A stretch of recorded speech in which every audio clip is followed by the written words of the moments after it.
Following the grey one. Track control, can we have water on the circle, please?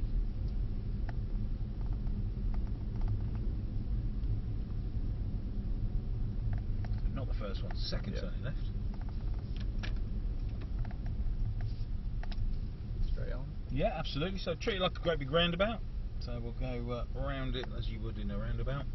Shiny stuff is where we want to stay. Yeah. This is a four-wheel drive car, so it's sort of 10% goes to the front tyres. Yeah. 90% goes to the back until it starts sliding. Then it sort of almost goes the other way around. So it almost becomes like the same as a Fiesta in a slide, because you've got the front wheels pulling you out the slide and the rear wheels pushing you. Yeah. Okay. So have a little drive around. We'll put it in sport. Stability program's on, and just get a feel for the way the car feels. And if you just build your speed up gradually, it will start behaving very similar to the Fiesta actually. So any car, when you're going too fast to make the corner, will just go straight on. So you'll notice at the moment relatively little tyre noise, and then just start to see what happens as the speed comes up. Now, the more water on here, the slipperier it gets. So at the moment, it's not particularly slippery. You feel that front tyre. Fiesta's the same. Yeah, exactly the same. Now, what happens on the power is the difference between rear-wheel drive, four-wheel drive, front-wheel drive. On the Fiesta, if you're in a bit of a slide, if you go on the power, you'll just get the front wheel slide a little bit more. This is actually the same. Try the power now. You notice we just get more understeer. It's a very big, heavy car, and the car's constantly trying to go straight on, basically. If you want the back to slide in four-wheel drive, one option is if you slow down slightly, so the front tyre's got loads of grip left, steer to the right and wait, then put the power on. So just head over there, steer, wait, and now power. Wait a tiny fraction longer for the car to actually start turning. So turn, wait, power. Okay. Put it in sport just to get a little bit like. There you go. So steer, steer, steer. And now a little bit of power on to pull you out the slide, and there you go. So slightly different feelings to the last car you drove.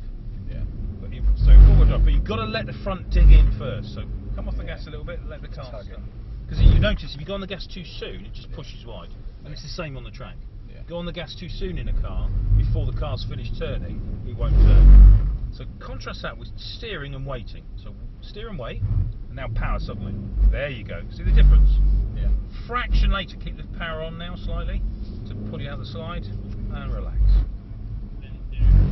You notice it was literally a fraction of a second longer, wasn't it? But the car actually found enough grip to turn. So there, contrast that one. A little bit early on the gas. There you go. Just watch your tyres as you get the good stuff. So I'll turn it off now. Do a couple more laps like this, and then we'll turn it into a rear drive car. So steer, steer, steer, steer. Power on now, just slightly. Keep the power on slightly. Drag yourself out the slide. It's completely counterintuitive when it's gone past that 90 degrees. Because you can use the front wheels to bring you back. A little bit of power, a little bit, that's it. That's it, don't forget wherever your front tyre's pointing, that's where we're going to go. Nicely done there. That's good, so power on slightly. On and off, on and off. Can you see you're dragging yourself out? Nice. Have a play. You don't need lots of power, it's just enough power to drag yourself out the slide. One more.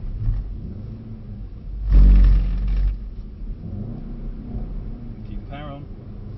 Now relax, start straightening out, and there we go. You thought you'd gone too far, hadn't you? It's bizarre in a four-wheel drive car, because you just think, I'm going to give up in a minute. I do remember on the sim games I used to play, you could just mash the throttle and then just bring yourself back straight. Well, and straighten up. Almost 90 cool. degrees. Nicely done, sir. Nicely done. Okay, right. Let's put it into rear-wheel drive car. So I'm going to put it in race, manual, system fully off. Okay. Pull both paddles back towards you now and hold them. So pull back towards you, both paddles at the same time. Try that again. Oh, hang on. No, sorry, it's my fault. I'll just put this. Click this. Right, try it again. Both paddles back. Confirm it with the right-hand paddle. So just on its own, confirm it with the right-hand paddle. You're now in rear drive. Okay. So try that. So it's a rear drive car with lots of power. So now, of course, you can't go too far. You've got to balance the throttle. The other characteristic of this car is don't come totally off the throttle because it's got a locked diff. Yeah. So if you come off now, it'll be like putting the handbrake on. A bit less gas. See if you can hook it up another gear. And now if you come off the gas, feel that effect, almost just like the handbrake on, isn't it? Yeah. It's the torque reaction through the locked diff, basically. I definitely find it easier to hold it with a rear wheel drive. Yeah, oh, it's more intuitive, isn't it? It feels like the natural thing to do. Steering. And once you're on the side, see how little gas you need.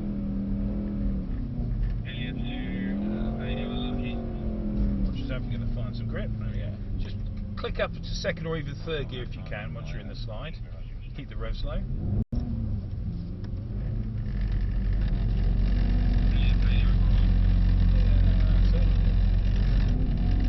You'll notice when you move the steering bar, it's quite a big effect, doesn't it? That's because your front tyres are straight, so they've got loads of grip left. Your back tyres don't need that much throttle once they're side on. And you either more or less spinning, is still spinning, isn't it? Yeah. But the front tyres, if you waggle the wheel, you notice the way it's flicking the car. So keep your cut steering really calm, that's nice. Keep looking round to that black car, that's where you want to end up. When you're up against the lock stops, just be a little careful. You haven't got much steering left, that's better. So now you've got a little bit of lead left and right.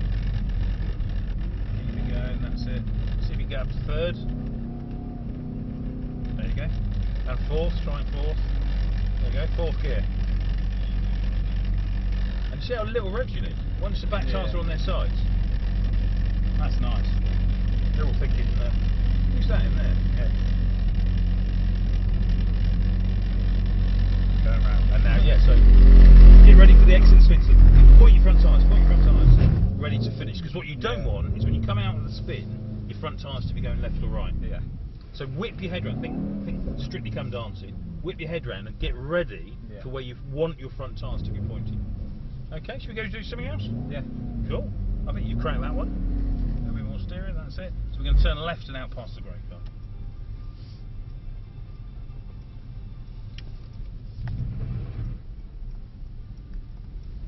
Turn it back to four-wheel drive now. So it's in race, but in auto and four-wheel drive. We're going to turn left.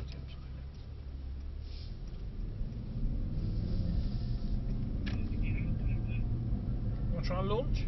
Yeah. 0 to 60. The great thing with this is 4MATIC, so you've got traction. Okay, so whereas you've only got rear-wheel drive, you're trying to do 500-600 horsepower through two wheels. This has got four wheels with 600 horsepower. So you've got 150 horsepower a time. Lane one.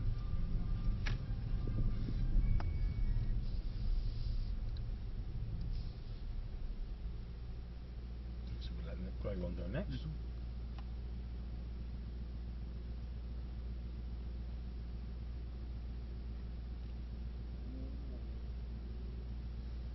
So you're back in four-wheel drive. Yeah, so it's in 4MATIC. Okay, and it's in race mode. We'll let them go next. Oh, hang on. Yeah, we'll let them go next. So it's in 4MATIC. So in drift mode, you've got to have it in race, manual, and everything off. The moment you change any of those parameters, it defaults back into four-wheel drive. Yeah. So I put it back into auto with the systems fully on. Okay. Let them go next.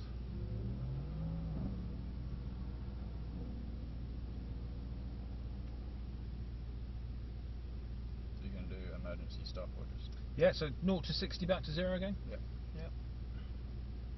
Okay, 3, 2, 1, and go. You can feel the traction, can't you? Stop. So that's 0 to 71 and back to 0. Yeah. Not bad, is it? And if you remember back to the 63 and to the end, the difficulty was even getting off the line. And you had to sort of feather the throttle to stop the wheel spin. With this, you still might get a little bit of wheel spin if it's slippy, but you've got more traction. It doesn't give you more grip to stop with, that's just physics, but you have got traction. Yeah. And that's what this car's really good at, is firing back out onto the straights. Yeah.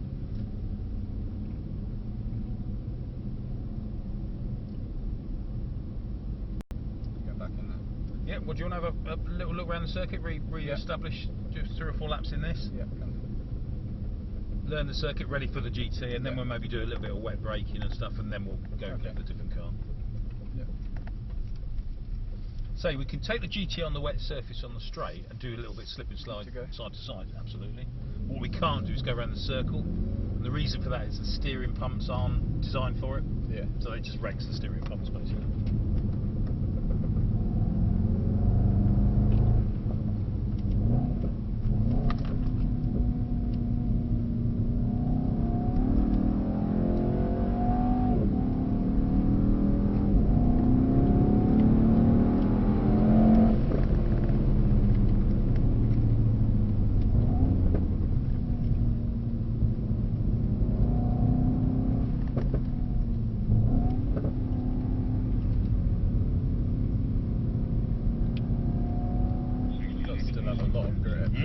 Has a lot of grip, absolutely. You notice the mid part of the corner there, the car was trying to come around on you. So if you think about it, the first bit of the corner is the same for any car, Fiesta included. You've got to get the car from going in a straight line into the corner. So that's about slowing down and steering in. And that's about slowing down enough, otherwise it just goes wide, wants to go wide. Mid corner, the weight's trying to go that way. So if the lateral grip isn't there, it will slide. The last bit of the corner is unwinding the steering and accelerating out. Now the issue can sometimes be, if you're feeling a bit tense and holding on a bit tight, you'll end up putting more steering in than you really need. So you've got to feel what the front tyres are doing and wait for it to see how it starts going wide. So there, do you notice you were going on the gas just a fraction early? Think back to the circle. This is the same, we're just going faster.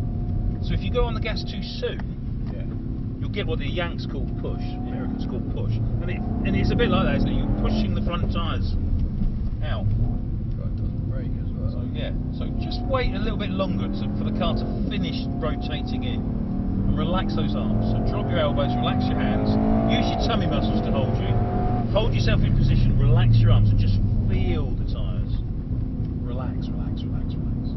Remember, you don't get more grip holding on, but what you get is jerky steering.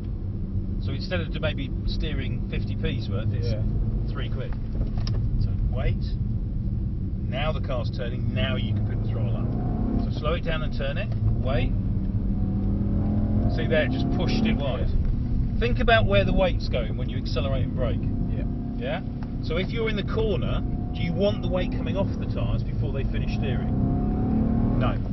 So get the car slowed and get it turning and wait. Stay off the gas. Now you can pick the gas up. Now you can unwind and accelerate out. See the difference? So again, wait through it and then unwind. See the difference all the way through there? It's faster on the way out, isn't it? Slow it down, look across where you want to go. Roll the brakes into the turn. So remember, if you've got a bit of weight on, you're not maximum braking, are you? You just got to rubber the brakes at the end. Think of it like money. If you've got 10 quid, if you're only braking a quid's worth, you've got 9 quid steering. And then as you're coming in through the corner, all you're doing is steering, eventually. So get the car slowed, get it turning. Now all you're steering is steering. So you can't, if you're steering at maximum, the front tyres are rubbing, any gas is acceleration, and it will just push the weight away from that tyre. So wait. Now pick up the throttle. Now start to feed it in. That's it, feed it. So that each pound you take off is a pound you can use for gas. Slow down. So start looking over there. That's where you want to go. Steer to where you're looking. See the difference? Because don't forget, at this speed, we're not going to crash straight away, are we? We're going to finish over there.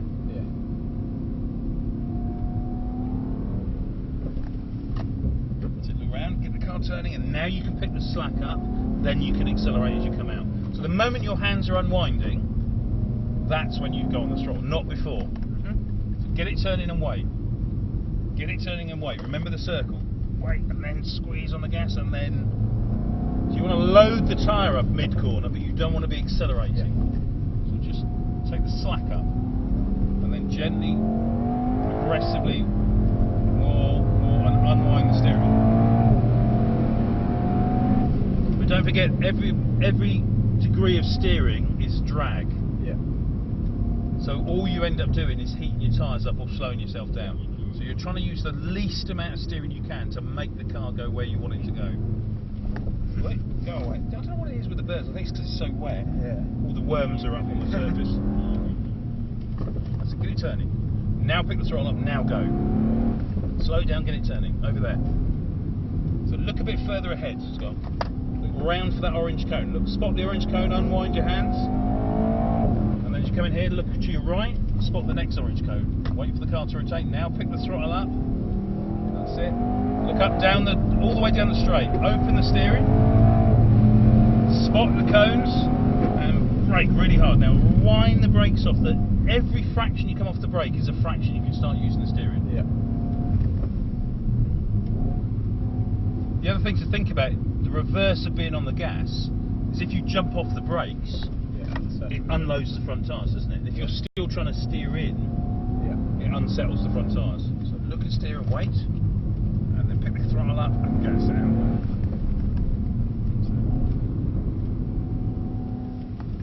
Just stay slightly to the right of that white line, just in case someone wants to come out. Yeah. That's it. So look around and wait. So on a wet day, that's where this car will go side on, mid part of the corner, when it's the most lateral grip. That's it. So start looking. Steer to where you're looking. That's it. That's it. See the difference? Look all the way through, past the blue cones. See the difference?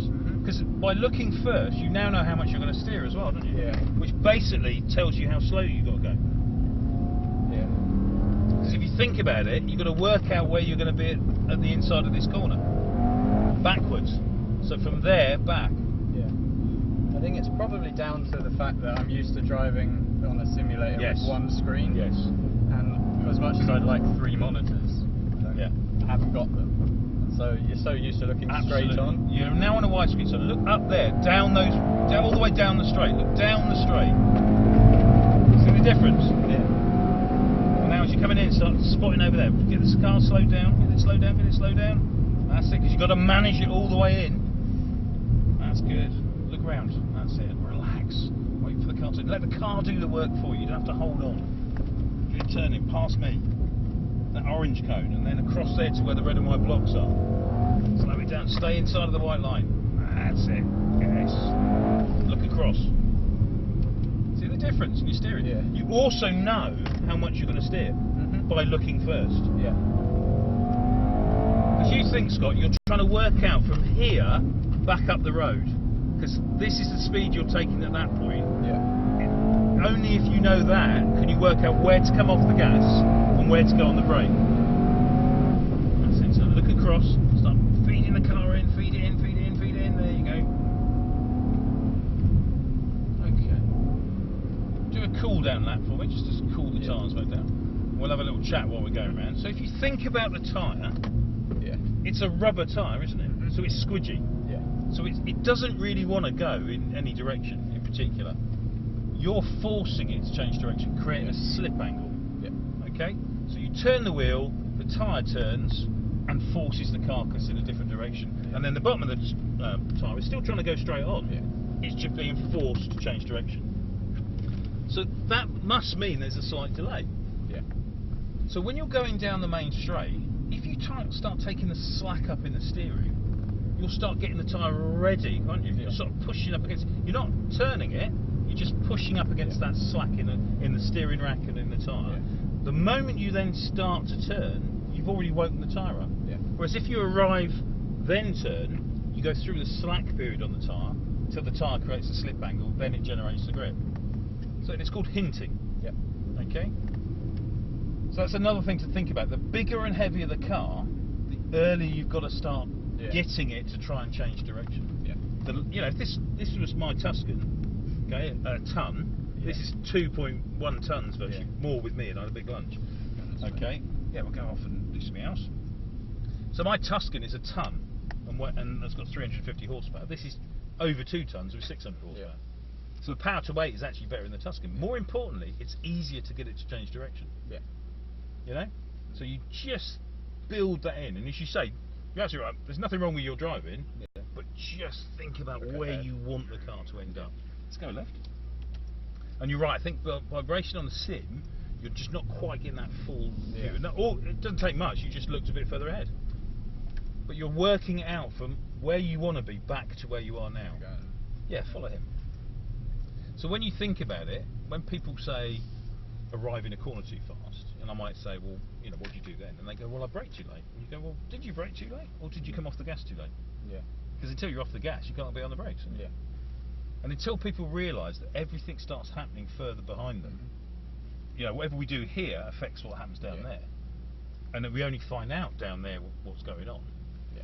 Then they'll always brake too late, and they'll always arrive at the corner and miss the apex. Yeah.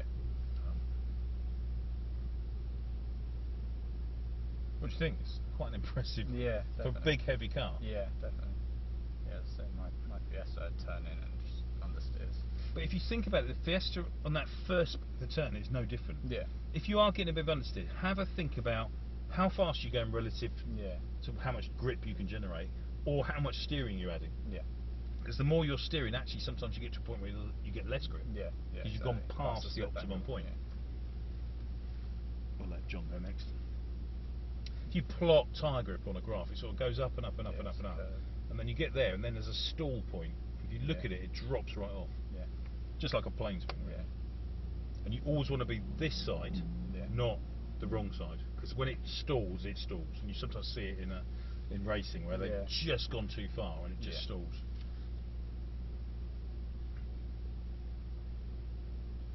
You get a feel for the brakes on ice? Yeah. Yeah. Have you done? Did you do the comparison, the sort of different speeds? Last time you were here. Probably, I did a few runs. Okay. Head down at 30 first of all. We'll do a stop from 30, stop from 35, stop from 40. Just to reinforce this point that what we do here, we won't find out until we get down there. So stop. So 35. Okay. And we're stopping here, roughly in line with Brooklands Hotel. Yeah, makes sense? Let's go back round. We'll do 40 next time.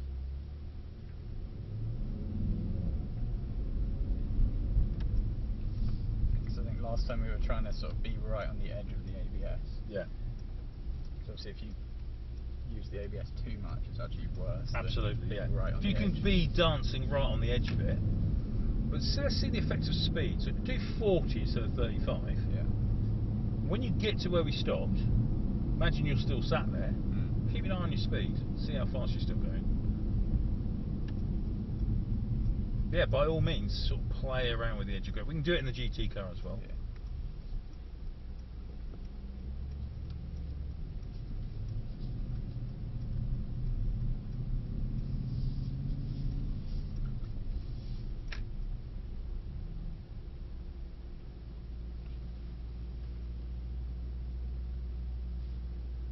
Has this got the same engine as that completely? Is It has, bigger? just configured slightly differently. Right. Yeah, so 4 litre twin turbo, hot V, so the turbos are sitting in the V of the engine. GT's got the same engine, but it's all slightly tuned differently. Because I just started my placement at Ilmore Engineering. Right, who yeah. Who used to be part of Mercedes engines for Formula 1 and stuff like that. So we're doing the IndyCar, the Chevy IndyCar engine. So it's quite interesting. Where's that based? Is that Milton Keynes? Brixworth. So it's right across the road from Mercedes Brixworth, because essentially it was the same place and then they moved across the road. So we've got lots of Mercedes engines in the foyer.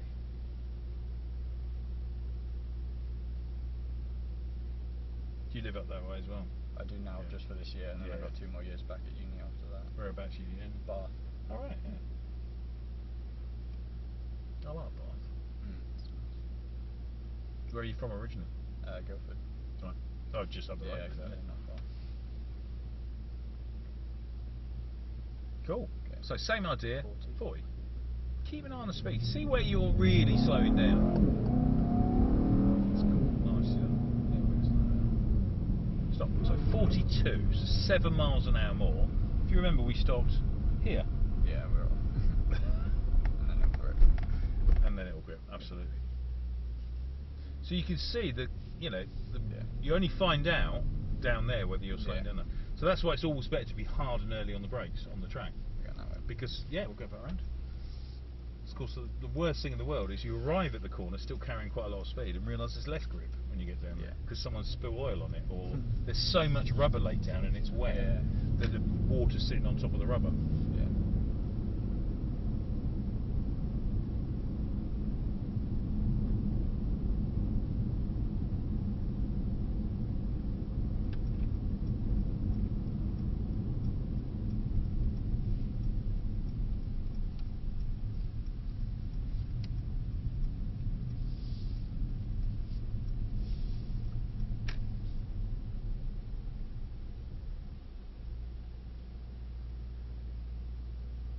You can see how this heats its tyres up. Yeah. So when you think about when we got in, they were about 25, the rears were about 15. And it's just because it's quite a big heavy car, the front tyres are quite big. And of course the more speed you're carrying with more steering, that's just drag and that's heat. It's just heating them up. So you're ever so slightly slowing the car down, but you're also generating lots of heat. The more heat that gets generated, you end up with the marbles, you know, the rubber's balling up. And then of course you haven't got the tyre flat on the deck.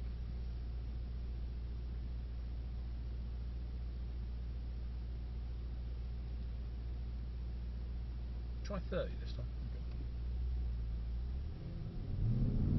I'll get another car.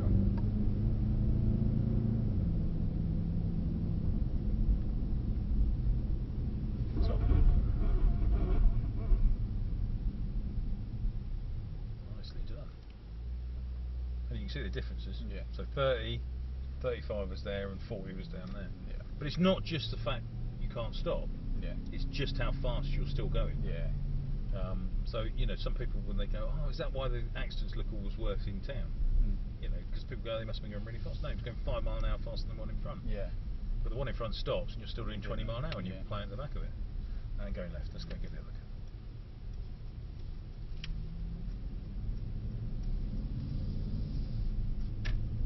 It's lovely though, this car is. You come to drive the GT cars. Although the good thing with this is you can put all your spare wheels and tyres in it. You can't do that with the GT. So what you need is a GT and one of these with someone who can drive your spare wheels and tyres for you. Nice and slow. Give way to the pedestrians if they want to come across.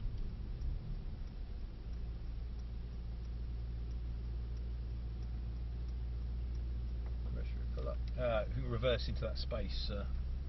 In fact, go where we were. Go past the white car, pull in on the left.